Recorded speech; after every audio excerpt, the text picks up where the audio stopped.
SV7 న్యూస్కి స్వాగతం. శ్రీ సత్యసాయి జిల్లా కొత్తచెరువు పట్టణంలో సత్యసాయి జూనియర్ కళాశాలలో జరిగిన డొక్కా సీతమ్మ మధ్యాహ్న భోజనం కార్యక్రమంలో ఎమ్మెల్యే పల్లె సింధురారెడ్డి మరియు మాజీ మంత్రి పల్లె రఘునాథ్ రెడ్డి చేతుల మీదుగా సత్యసాయి జూనియర్ కళాశాలలో డొక్కా సీతమ్మ మధ్యాహ్న భోజన కార్యక్రమం ప్రారంభించారు.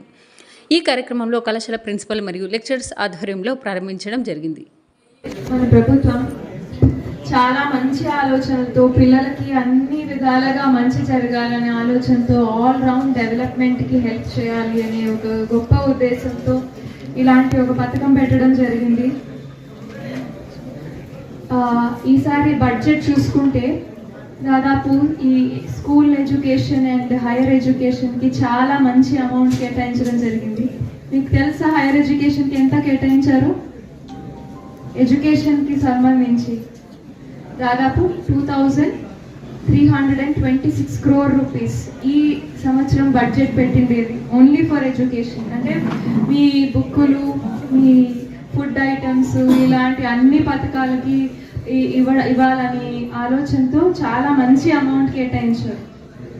మీకు ఎప్పుడైనా టైం దొరికితే గూగుల్ చేసి చూడండి, ముందు ప్రభుత్వం ఎంత కేటాయించారు ఒక సంవత్సరానికి స్కూల్ ఎడ్యుకేషన్కి, ఇప్పుడు హైయర్ ఎడ్యుకేషన్కి, దానికి ఇప్పుడు ఎంత కేటాయించారో ఒకసారి చూసుకోండి.